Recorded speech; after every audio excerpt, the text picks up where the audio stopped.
Assalamualaikum warahmatullahi wabarakatuh. Alhamdulillahi rabbil alamin wa bihi nasta'in wassalatu wassalamu ala khatamil anbiya'i wal mursalin nabiyyina Muhammadin wa ala alihi wa sahbihi ajma'in, amma ba'd.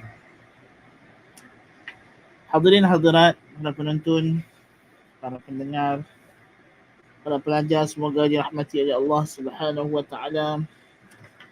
Kita masih lagi pada membincangkan tentang mukjizat Al-Quran dari segi bahasa.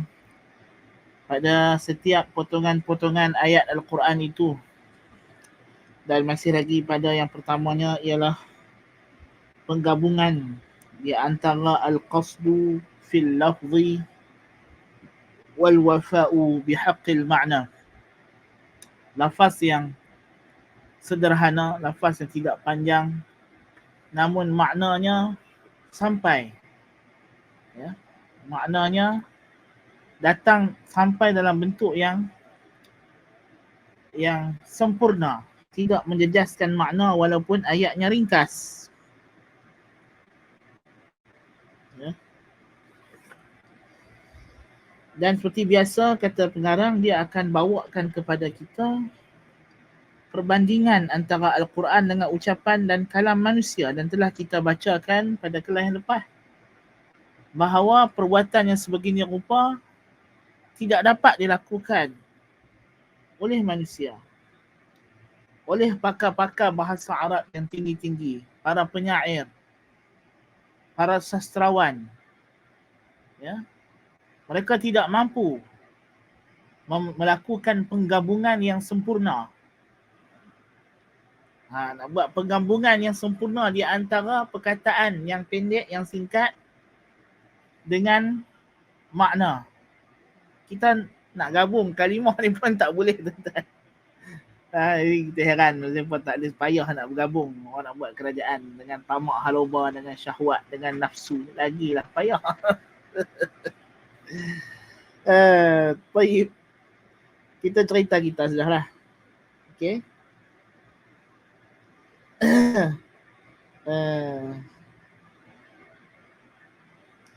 Dia kata, salil ulama'a binaqdi syi'ri wal kalam. Hal ra'aytum qasidatan aw risalatan kullaha aw jullaha ma'nan nasi'a wa lafzan jami'a wa nazman ra'i'a. Laqad ajma'at kalimatuhum ala anna abra'a asy-syu'ara'i lam yablughu مرتبة الإجادة إلا في أبيات محدودة من قصائد معدودة وكان لهم من وراء ذلك المتوسط والرديء والغث والمستكره وكذلك قالوا في الكتاب والخطباء والأمر فيهم أبيان. Tanyalah mana-mana pakar kritik sastra, sama ada syair atau pidato-pidato. Ya, pernah tak engkau tengok mana-mana qasidah yang manusia buat, ucapan-ucapan yang makhluk ucapkan, yang menghimpunkan di antara makna yang jelas, lafaz yang mengumpulkan, dan nazam yang indah. Maksudnya sama, tidak ada yang kurang. Jawapannya tidak ada. Kalau dia nak meraihkan makna, dia akan, contoh tadi sebelum kelas kita ni, tuan-tuan belajar apa? Belajar matan Zubat, betul tak? Dalam matan Zubat tadi kan belajar matan baik dia sikit saja, betul tak? Tapi tadi Ustaz Abdul Aziz syarah berapa panjang. Betul tak? Pasal matan Zubat itu dia himpunkan matan Safatul Zubat. Matan Zubat apa asal dia? Matan Safatul Zubat tu dia himpunkan dalam bentuk syair itu ialah ru'us aqlam, isi-isi poin-poin penting. Tapi di bawah itu perlukan penjelasan, perlukan perincian, ya, yang lebih panjang lebar. Subhanallah. Jadi baiknya sedap, lafaznya sedap, senang untuk dihafal, tapi dia tidak dapat menghimpunkan makna seluruhnya. Betul tak? Dia tak boleh nak gabung makna sepenuhnya dalam seperenggan bait syair yang dia nazamkan itu. Itulah. Jelah bukti nyata bagi siapa hak yang mengaji tadi sebelum kelas kita ni tadi. Kan? Jadi cuba bayangkan. Jadi orang yang mengaji kelas Sofatul Zubat tadi dia dah nampak lah. Kan? Syair. Kesastraan Arab. Kan? Tidak dijumpai. Apatah lagi yang even tuan-tuan kita belajar apa nama hari Sabtu pula yang mengaji kitab Safinatun Najah. Safinatun Najah bukan syair tapi kitab ringkas. Bila ringkas kita perlu elaboration. Bila dia ringkas dia tak boleh nak menjelaskan kepada kita makna. Makna itu perlu diterangkan pula dengan kalam yang lebih panjang lebar. Kan? Maka ada orang syarah Safinatun Najah tu sampai sedikit tebal. Sedangkan Safinatun Najah tu hanya cerita rukun Islam yang 5 saja. 2 kalimah syahadah, solat, puasa, zakat, haji. Itu pun ditambah asalnya sampai kitab zakat saja. Kan? Kemudian Syekh Nawawi tambah kitab puasa. Lepas tu syarih yang last tu dia tambah kitab haji. Kan? Jadi nak kata manusia ni bila dia nak explain dengan detail, dia mesti perlukan ucapan yang panjang. Kalau dia bercakap sikit, dia punya explanation itu tidak akan merangkumi keseluruhan makna yang dia nak sampaikan. Dia akan ada isi penting atau beberapa isu yang dia terpaksa tinggalkan, skip. Okay? Dan inilah bezanya dengan kalamullah Ta'ala. Sebab tu dia kata, فَإِنْ سَرَّكَ أَنْ تَرَى كَيْفَ تَجْتَمِعُ هَاتَانِ الْغَايَتَانِ عَلَى تَمَامِهِمَا بِغَيْرِ فِتْرَةٍ وَلَا انْقِطَاعٍ فَانْظُرْ حَيْثُ شِئْتَ مِنَ الْقُرْآنِ. Tapi kalau kau nak tengok dua titik kemuncak ini, al-qasdu fil lafzi wal wafa'u bil ma'na ini bertemu dengan sempurna, bergabung dengan sempurna. Tak mana hang boleh jumpa benda ni? Dalam Quran saja. Tempat lain tak jumpa. Tengok Quran. Tang mana sahaja. Ayat mana, potongan mana hang nak. Ya? Jadi, dapat padanya al-qasdu fil lafzi wal wafa'u bil ma'na. Tajidu bayanan qad qudira ala hajatin nafsi ahsana taqdir.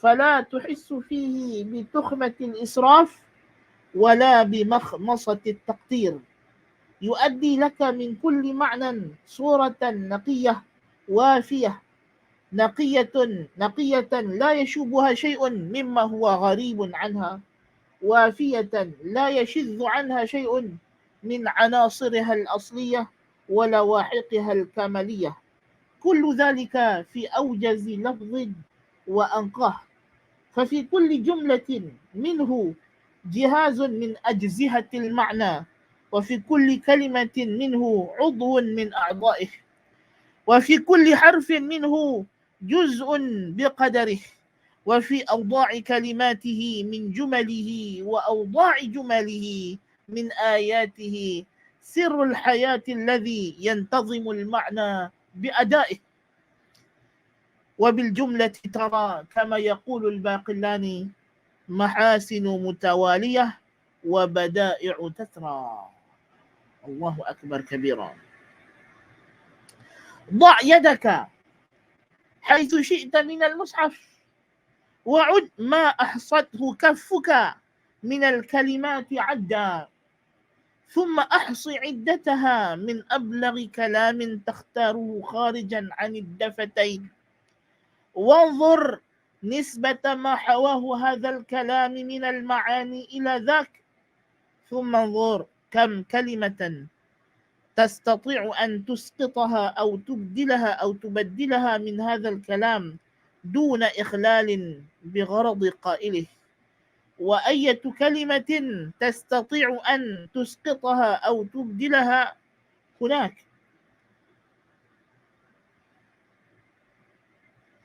Dia kata, Kalau kamu tak tengok bergabungnya dua kemuncak ini, sederhana dalam lafaz tapi maknanya sempurna, tengoklah pada mushaf, pada Quran. Maka ketika itu engkau akan dapati penjelasan yang telah disukat mengikut sukatan yang terbaik. Ya. Engkau tidak akan ada pada ucapan Quran itu perkataan yang berlebih-lebihan, yang meleret, yang kau rasa tak perlu ada. Sebab tu dalam i'rab Quran kita diajak adabnya kita tak kata pada Quran itu kalimah zaidah, tambahan. Kerana dalam Quran tidak ada zaidah. Setiap huruf jarnya ada makna. Ada function, ada fungsi yang tidak sama makna bila ia dibuang. Mana yang diletak di depan, kalau dikalih ke belakang tidak akan sama makna. Mana yang di belakang kalau dikedepankan tidak sama makna. Ya, begitu sempurna. Tidak ada padanya berjela-jela, cakap melanjut jela-jela tidak ada. Tidak ada juga kekurangan sehingga kau rasa perlukan lagi benda lain untuk menjelaskan, untuk benda tu boleh sampai maknanya kepada jiwa. Tidak. Bahkan Al-Quran bila ada benda-benda yang dia hazaf, benda itu memang benda yang tidak perlu disebut. Dan bila dia hazaf benda itu, dia memberikan kita keluasan imajinasi untuk memahami. Ya. Itu telah kita belajar contohnya dalam surah An-Nur, masalahnya ya, bila Allah Ta'ala ancam dengan satu perkara, apa yang dia akan buat kepada kamu dan sebagainya, tapi dia tak nyata benda apa dia nak buat. Itu memberikan bayangan kepada kita segala macam kemungkinan yang Tuhan boleh buat. Yang tidak sama kalau dibubuh takdir. Nama-nama Allah kan, Alimun Khabir, Aliman, Alim Khabir, dua nama ini digabungkan. Masalahnya memberikan makna yang cukup besar, cukup hebat. Azizun Hakim, dua nama ini digabungkan, ya, memberikan makna yang cukup hebat.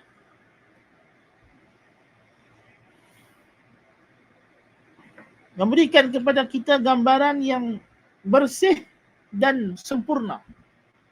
Bersih, tidak ada satu pun yang asing yang mencemarinya. Wafiyah, mencukupi, tidak ada yang janggal, yang tertinggal daripada apa-apa unsurnya. Sama ada unsur yang asal maupun unsur-unsur kesempurnaan kalimah. Semua itu dapat digabungkan dengan lafaz yang simple. Ya, setiap jumlah ayat daripada Al-Quran itu menyampaikan maknanya. Dan setiap kalimahnya itu menjadi satu anggota daripada anggota-anggota makna. Setiap huruf adalah satu juzuk daripada anggaran makna. Setiap letak susun kalimah dan setiap jumlah ayat, susun jumlah kedudukan kalimah macam kita kata tadi, memberikan makna yang berbeza bagi ayatnya. Dan kedudukan ayat juga. Kedudukan ayat, ya, adalah rahsia kehidupan yang tersusun dengannya makna. Subhanallah. Jangan kata Al-Quran ni perkataan, jangan kata kalimah. Ayat kalau dibaca terbalik satu surah itu, lari makna. Tidak akan sama. Tak? Ayat yang start dulu, start kemudian. Memang letak ayat itu cukup elok, cukup cantik. Dia memberikan kesinambungan makna. Walaupun apatah kalau kita tahu, kan, ayat-ayat itu bukannya turun serentak. Ya? Dia turun dalam jarak masa kadang-kadang tempoh yang begitu berbeza, peristiwa yang berbeza latar belakang. Tetapi bila dia turun dan digabungkan, ayat itu tercantum elok, cantik. Memberikan satu makna yang harmonis, yang koheren. Ya? Itulah kehebatan kalam Tuhan. Seperti mana kata Al-Imam Al-Baqillani rahimahullahu ta'ala, dia kata dalam kitab dia tentang Al-Quran, dia kata apa?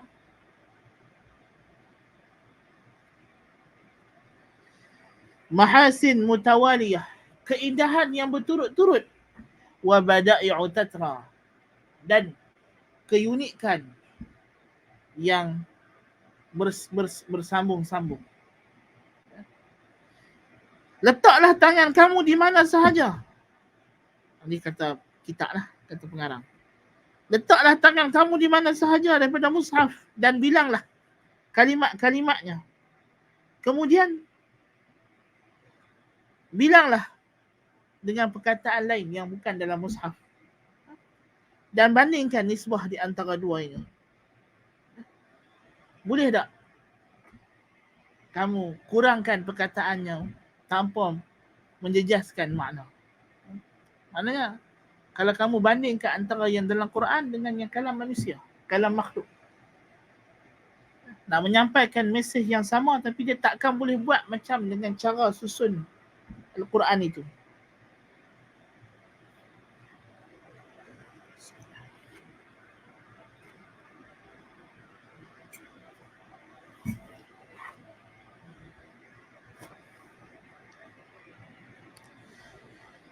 فكتاب الله تعالى كما يقول ابن عطية لو نزعت منه لفظة ثم أدير لسان العرب لفظة أحسن منها لم توجد. Macam mana kata Ibnu Atiyah, Quran ni kalau kamu buang satu lafaznya dan kamu nak cari lafaz lain ganti, nak mai duduk di tempat itu yang boleh setara dengan makna yang digunakan oleh Quran, takkan jumpa dah. Takkan jumpa dah. Dia hanya boleh memberi kualiti yang lebih rendah. Sebab itulah tak boleh kita menterjemahkan Al-Quran dengan cara harfiah. Kan? Maksudnya per kata. Setiap kata tu kita ambil satu perkataan. Dia terjemah makna keseluruhan mungkin boleh. Tapi nak dapat satu perkataan yang tepat seperti perkataan Arab tak mungkin. Sebab tu kadang-kadang ada satu perkataan dalam Al-Quran kita tak boleh terjemahkan dengan satu perkataan bahasa kita. Jangan kata bahasa kita, bahasa Arab sendiri. Kalimah tu memang tak ada ganti. Dia hanya boleh explain, boleh ditafsirkan dengan sejumlah ayat yang lebih panjang. Tak? Yang pertama memang nature Tuhan jadikan bahasa Arab itu memang begitu. Yang kedua, Tuhan bila dia memilih perkataan, dia memilih yang paling tepat, paling sempurna. Dan siapa pun tak boleh tandingi kesempurnaan tersebut. Ya? Kita tak boleh menandingi kesempurnaan Tuhan. Tuhan adalah yang maha sempurna. Jadi makna bila kita kata Quran ni adalah perkataan Tuhan, Tuhan yang bercakap, maknanya dia perkataan yang maha sempurna. Dan kita tak boleh nak lawan kesempurnaan Tuhan, keagungan Tuhan, kebijaksanaan Tuhan, kehebatan Tuhan, kepandaian Tuhan. Itu semua tidak ada siapa boleh tanding. Laisa kamithlihi syai' wa huwa as-sami'ul basir. Bal huwa kama wasafahu Allah. Ia seperti yang Allah Ta'ala sifatkan sendiri dalam Al-Quran. Kitabun uhkimat ayatuhu thumma fussilat min ladun hakimin khabir. Kitab yang telah diteguhkan, uhkimat. Nak terjemah kalimah uhkimat ni. Ada satu perkataan yang boleh ganti kalimah uhkimat? Tak boleh. Uhkimat ayatuhu thumma fussilat. Mungkin kita kalau terjemah literal, kita akan jadi berulang. Pasal kita akan terjemah kalimah uhkimat pun sama, fussilat pun mungkin kita akan guna kalimah yang sama tapi dia ada different meaning yang luas. Uhkimat ayatuhu thumma fussilat. Fussilat, dia telah diperincikan, telah dianggarkan takdirnya dengan seelok-eloknya, min ladun hakimin khabir, daripada sisi yang maha bijaksana, yang maha mengetahui segala selok-belok perkara. Tuhan Azza wa Jalla bila dia cerita pasal ilmu dia, dia akan sebut dia adalah latif, dia adalah khabir, dia adalah alim, dia adalah hakim. menggambarkan Tuhan Azza wa Jalla bukan sekadar tahu, tetapi dia tahu yang pertama pengetahuannya detail, in detail. Dan pengetahuan dia adalah precise, tepat. Ya. Itu adalah ciri-ciri ilmu Tuhan yang tidak ada pada kita makhluk. Sebab itu Tuhan selalu tegaskan dia mengetahui perkara-perkara secara perincian, secara partikel. Kerana kita makhluk, kita tak boleh tahu perincian partikel. Kita hanya boleh tahu benda yang dapat ditangkap dengan panca indera yang kasar. Kita boleh tahu kelajuan sebuah kereta bergerak, kita boleh buat dia punya ETA, estimated time of arrival.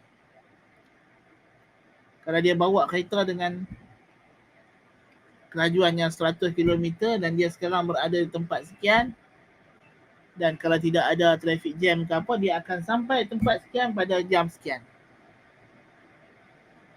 Tapi bila main tentang pergerakan atom, kita tak boleh tahu. Kalau kita tahu tentang mana atom tu ada, kita tak tahu pergerakannya. Kalau kita tahu pergerakan, tak tahu. Bila main tentang benda yang bersifat kuantum, manusia tidak ada ilmu. Tapi Allah Ta'ala maha mengetahui. Allah maha mengetahui. Ya? Jadi tengok. Itulah dia kelebihan Al-Quran Al-Karim. Ya? Kalau kita tengok, Iyyaka na'budu wa iyyaka nasta'in. Bolehkah kita nak tukar ayat ni? Na'buduka. Dan kalau kita tukar na'buduka, dia takkan sama dengan makna iyyaka na'budu. Na'buduka maknanya kami hanya menyembah kamu sahaja.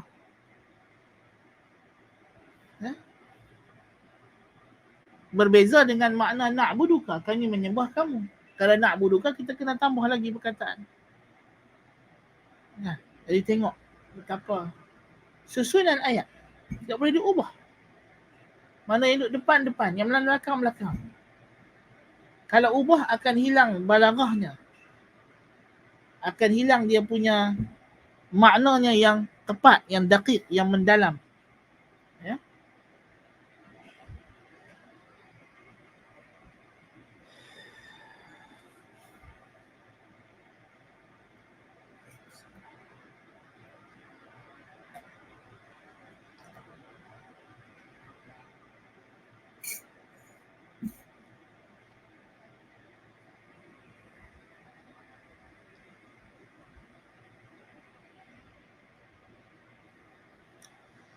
Baik.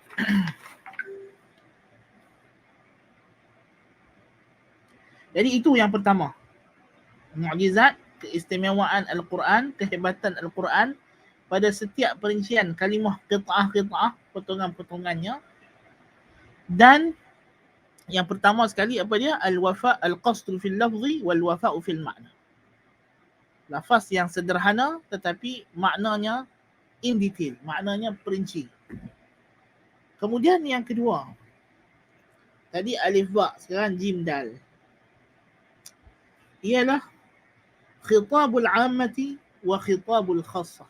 Ini Al-Quran, keistimewaan dia boleh menyampaikan ucapan itu ditujukan kepada dua peringkat manusia yang berbeza tahap pengetahuan. Dia boleh memberikan khitab, ucapan yang ditujukan kepada orang khas, orang yang ada tahap intelektual yang lebih tinggi, dan kepada orang awam yang agak rendah. Tanpa menjejaskan kehebatan lafaz. Kita kalau kita nak bercakap dengan orang intelektual, kita akan guna ayat-ayat yang tinggi, yang mana orang intelektual kalau dengar kita cakap biasa-biasa macam kelas kita ni, dia mungkin akan jadi boring atau dia anggap kita ni orang yang tak ada ilmu. Ada kita kena guna apa dia panggil jargon, kan? Istilah-istilah menunjukkan kita tahu. Dan kita mungkin tak perlu elaborate panjang juga. Pasal dia dah tahu istilah-istilah tu. Mungkin ada 2-3 istilah. Maksudnya kalau kita nak terangkan satu benda, kita nak mendefinisikan satu benda, dengan istilah-istilah ini, kita boleh menjimatkan bilangan perkataan yang kita nak guna. Kalau kita bercakap dengan orang akademik. Tapi kalau kita bercakap dengan orang awam, mungkin memerlukan penjelasan yang lebih panjang. Kerana kalau kita guna istilah tu, dia pun tak faham istilah tu. Kan? Jadi, Al-Quran istimewanya berbeza dengan perkataan makhluk. Al-Quran boleh menyampaikan ucapannya kepada orang awam dan orang khusus serentak. Dia kata, وَهَاتَانِ غَايَتَانِ أُخْرَيَانِ مُتَبَاعِدَتَانِ عِنْدَ النَّاسِ فَلَوْ أَنَّكَ خَاطَبْتَ الْأَذْكِيَاءَ بِالْوَاضِحِ الْمَكْشُوفِ الَّذِي تُخَاطِبُ بِهِ الْأَغْبِيَاءَ لَنَزَلْتَ بِهِمْ إِلَى مُسْتَوًى لَا يَرْضَوْنَهُ لِأَنفُسِهِمْ فِي الْخِطَابِ ولو أنك خاطبت العامة باللمحة والإشارة التي تخاطب بها الأذكياء لجئتهم من ذلك بما لا تطيقه عقولهم فلا غنى لك إن أردت أن تعطي كلتا الطائفتين حظها كاملا من بيانك أن تخاطب كل واحدة منها بغير ما تخاطب به الأخرى كما تخاطب الأطفال بغير ما تخاطب به الرجال فأما أن جملة واحدة تلقى إلى العلماء والجهلاء وإلى الأذكياء والأغبياء وإلى السوقة والملوك فيراها كل منهم مقدرة على مقياس عقله وعلى وفق حاجته فذلك ما لا تجده على أتمه إلا في القرآن الكريم فهو قرآن واحد يراه البلغاء أوفى كلام بلطائف التعبير ويراه العامة أحسن كلام وأقربه إلى عقولهم لا يلتوي على أفهامهم ولا يحتاجون فيه إلى ترجمان وراء وضع اللغة فهو متعة العامة والخاصة على السواء ميسر لكل من أراد قال الله تعالى وَلَقَدْ يَسَّرْنَا الْقُرْآنَ لِلذِّكْرِ فَهَلْ مِن مُدَّكِرٍ. Ini ringkas saya kata. Ini lagi dua matlamat yang jauh di sisi manusia. Kalau kamu nak bercakap dengan orang yang intelektual, kalau kamu bercakap dengan orang yang intelektual dengan perkara yang jelas, yang mereka semua dah tahu, engkau lebih elaborate lagi, maka engkau akan menjejaskan. Dianggap engkau cuba nak menurunkan kedudukan mereka. Tetapi kalau engkau bercakap dengan orang awam pula, dengan cara yang sama engkau bercakap dengan orang intelektual, kau cakap sikit-sikit saja dengan isyarat-isyarat, dengan bagi istilah-istilah sahaja, mereka takkan boleh faham.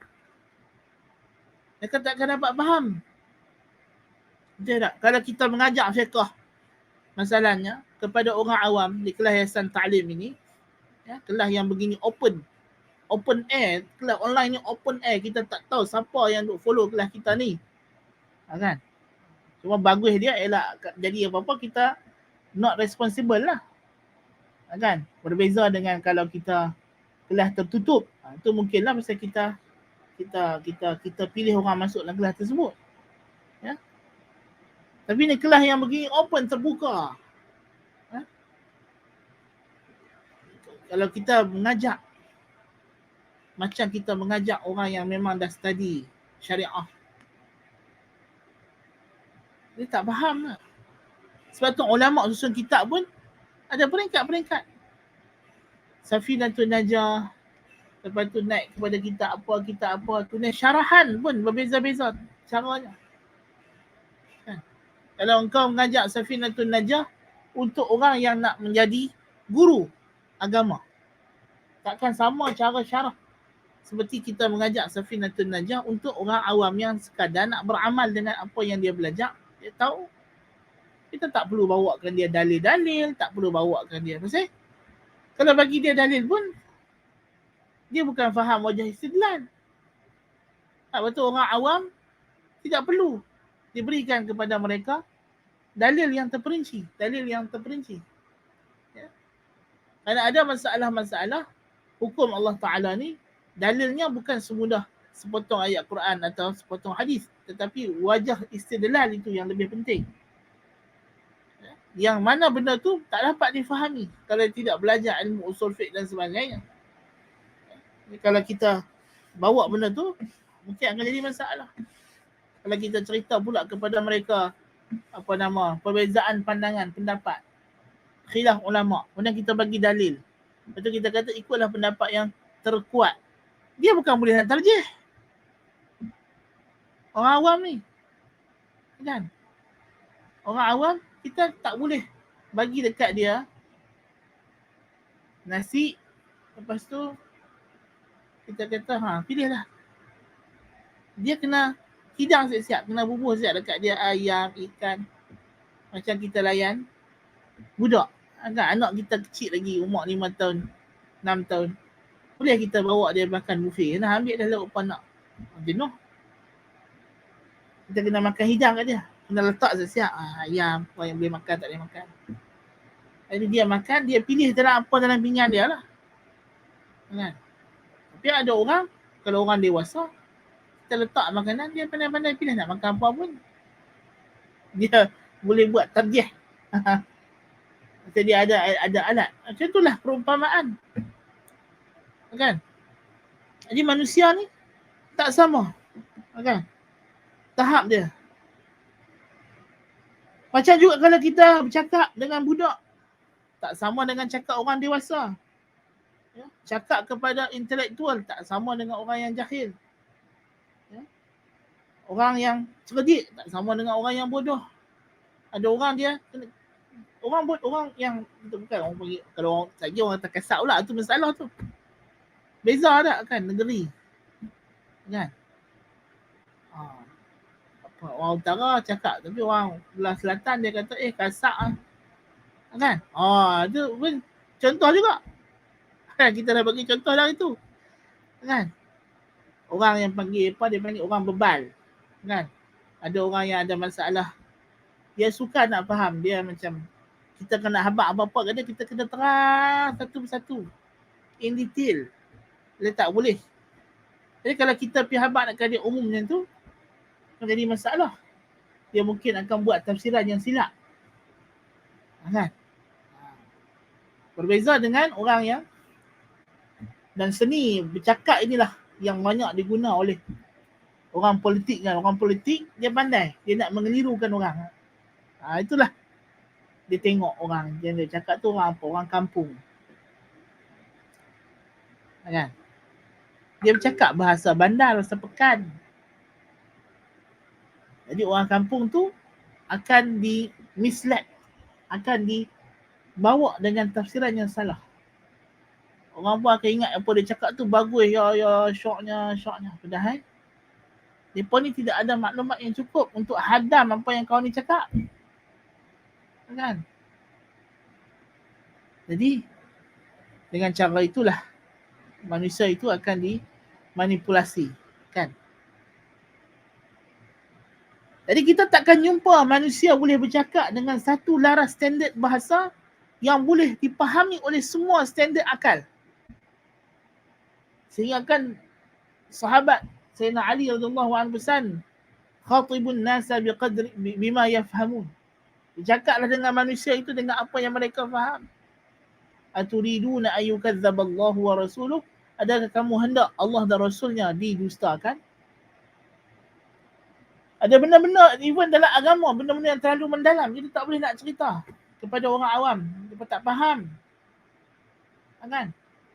Perincian, detail-detail mereka tak boleh terima, mereka tak boleh terima perincian itu, detail itu, juz'iyat itu kan. Ada perincian lebih sangat, dia kata peninglah banyak sangat pembahagian, peninglah banyak sangat perincian kan. Kita tengok baru ni bila Syekh Sultan Al-Umari hafizahullah ta'ala tulis kitab syarah kitab Tauhid Al-Maslakul Rashid, satu syarah yang cukup hebat, cukup mantap. Tapi ada orang yang tidak sampai tahap intelektual, dia baca kitab tu jadi fitnah.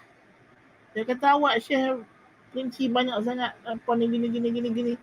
Padahal kitab tu dia tulis, dia habaq dah untuk orang yang memang mengaji, orang yang mutakhasis dalam ilmu akidah. Bukan untuk orang awam baca masa lapang. Kan? Lepas tu dia tulis pula kitab baru ringkasan Al-Muntaqa untuk kegunaan peringkat yang lebih rendah. Nampak? Kan? Ini tak sama. Sebab tu orang ulama sufi dulu kata apa? Man lam yakun lahu syaikh fasyaitanu syaikhuh. Siapa tak ada tok guru, setan lah tok guru dia. Ada setengah-setengah kitab, setengah buku kan boleh dibaca sendiri. Atau ulama salah tak bagi ambil ilmu daripada suhufi. La ta'khudhul ilma an suhufiyin wala mushafi. Jangan ambil ilmu daripada suhufi dan mushafi. Suhufi ni apa? Orang yang main belajar sendiri sahaja tanpa merujuk kepada guru. Tanpa bimbingan guru. Bayangkan kita nak ambil PhD pun kita kena ada kita punya supervisor yang merupakan guru kita, yang bimbing kita, baca kitab, faham dan sebagainya. Tak boleh kita main tulis sendiri. Ya. Lepas daripada peringkat itu, bila kau dah dibimbing dengan secukupnya daripada sekolah rendah, daripada tadika sampai PhD, masa tu barulah kau ada kebebasan untuk berijtihad. Kan? Sebelum tu, Sara buat perangai. Kan? Rojok pada ulama, rojok pada orang yang lebih mengetahui. Dan sama ulama pun kena buat discussion juga. Dia tak boleh main fatwa seorang dia. Kan, dia duduk seorang dia, orang tanya soalan, dia pun fikir sendiri, jawab. Tak boleh. Ada benda dia kena discuss dengan ulama yang lain, dengan bidang yang lain, pakar-pakar yang lain yang benda tu bukan kepakaran dia. Dia perlu dapatkan gambaran yang jelas. Lepas tu kita ada majlis fatwa, ada majlis muzakarah ilmiah dan sebagainya. Ulama-ulama dulu, ulama imam mazhab yang 4, mereka berdebat. Nak buat mazhab tu, berdebat. Imam Syafi'i berdebat dengan Tok Guru dia, Imam Malik. Abu Hanifah, sebelum keluarkan satu fatwa, dia adakan majlis perdebatan antara anak-anak murid dia. Bertukar-tukar pandangan, berbincang. Cara itulah ilmu dalam Islam ni disuburkan. Tidak ada dalam Islam ni ilmu itu datang dalam bentuk solo. Seorang-seorang dia duduk, seorang-seorang dia dalam gelap, fikir, betul buat ijtihad dari tak ada. Tak wujud macam tu. Lepas tu kalau orang yang pilih cara hidup dengan beruzlah, duduk seorang-seorang, tak bergaul dengan orang, dia tak boleh keluar fatwa ke apa, tak boleh. Dia duduk seorang ibadat je lah. Tu dia panggil ahli ibadah. Ahli ibadah ni maksudnya orang tak berkawan dengan orang, dia duduk seorang-seorang dia beribadah. Dia tak campur dengan orang. Manakala orang alim ni, orang yang duduk dengan orang. Dan Nabi kata, wa fadlul alimi alal abid ka fadlil qamari ala sairil kawakib. Kelebihan ulama berbanding ahli ibadat seperti kelebihan bulan purnama, seperti kelebihan bulan berbanding bintang-bintang yang lain di malam hari. Bulan hak paling cerah, yang paling cerah, paling terang. Nah, yang cahayanya lah yang dia pantulkan cahaya matahari tu sampai kepada kita, yang kita boleh suluh jalan, suluh nampak. Bintang cahaya dia zinah, perhiasan. Dia tak membantu untuk mencerahkan. Kan? Macam kita tengok lampu kat. Lampu kalau nak cerah ni dia lampu hak putih ni. Tapi kalau lampu RGB saja, dia tak ada membantu cerah, dia lampu untuk bagi cantik je. Kan? Dari mana lebih utama? Itu. Kan? Balik pada cerita kita ni. Dia kata hak ni hak berimpun di antara khitabul ammah, ucapan yang tuju pada orang awam dan tuju pada orang yang khusus, tidak engkau jumpai melainkan pada Al-Quran. Quran yang sama, yang satu, di sisi ahli balaghah adalah kalam yang paling tinggi fasahahnya, paling fasih, paling hebat nilai kesusastraannya. Manakala orang awam pula melihat ianya adalah kalimah yang paling senang, paling mudah mereka faham. Macam mana? Kan kalau manusia dia ada dua. Ini syair ni tinggi, kitab ni tinggi, perbahasannya tak semua orang boleh faham. Tapi Al-Quran tak. Orang yang intelektual, orang yang tinggi ilmu, baca Quran, kagum, hormat, respect Quran.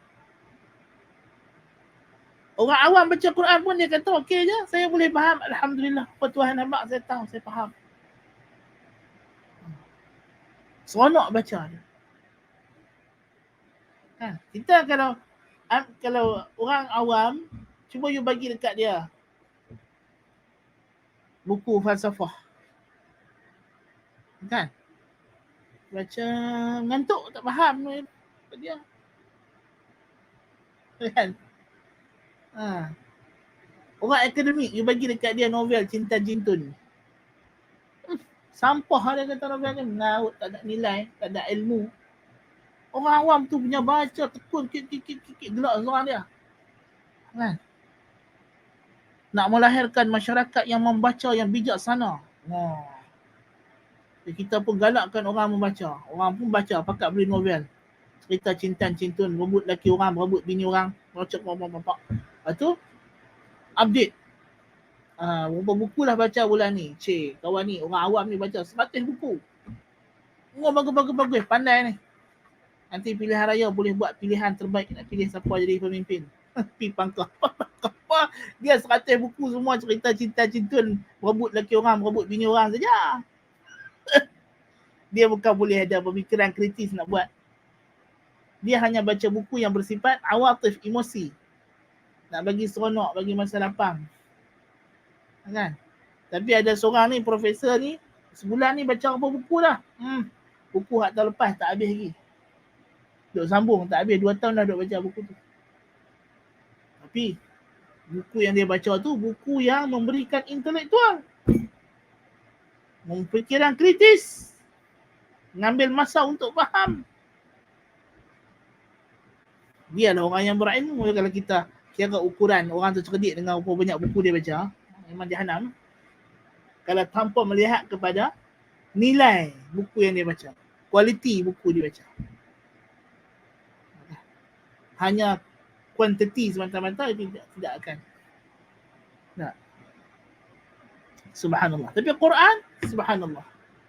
Orang awam, orang cerdik, orang apa pun kena ulang baca Quran setiap hari, setiap bulan, setiap tahun.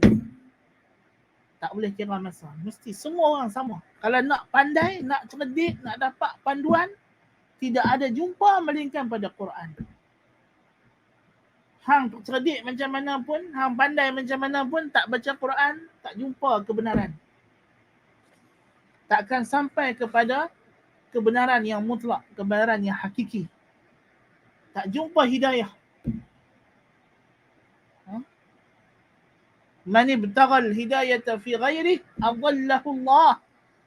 Siapa cari hidayah lain pada Quran, Allah sesatkan dia. Na'udzubillah min zalik.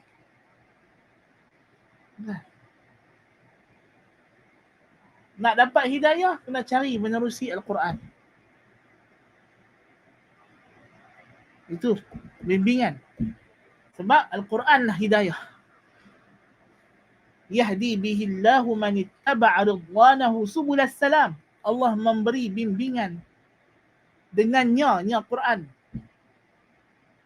kepada orang yang mengikut redha Allah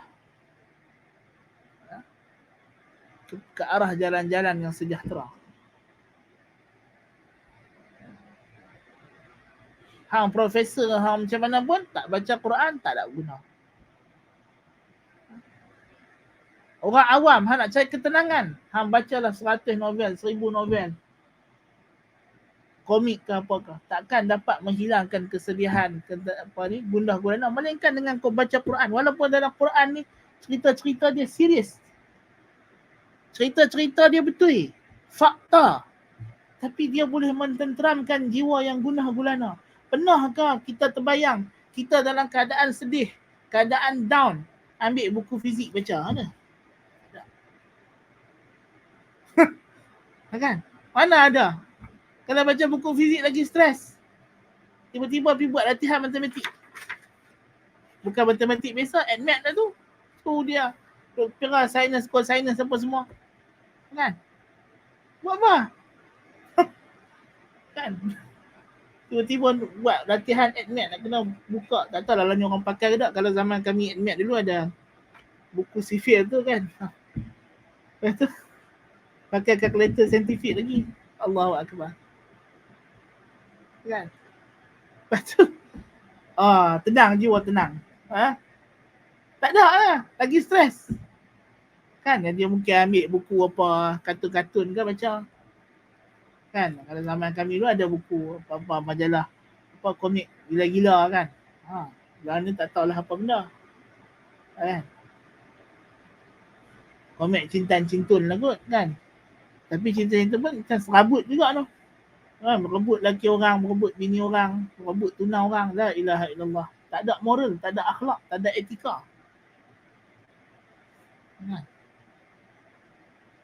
Itu masalah juga.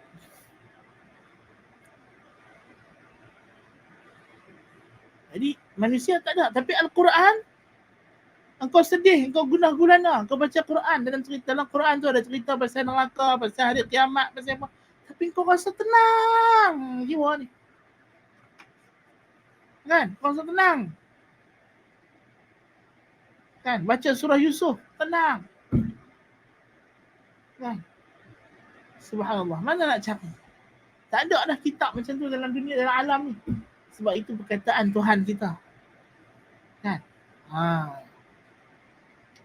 Sebab tu Allah kata walaqad yassarna al-Qur'ana lil-dhikri fahal min mudakkir. Kami dah mudahkan Al-Quran untuk dibaca, untuk diingati. Ada tak yang nak baca, nak ingat, nak sebut?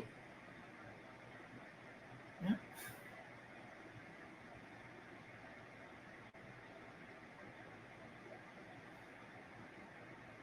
Jadi itulah di antara perkara-perkara. Itu dah dua dah kita ambil lah.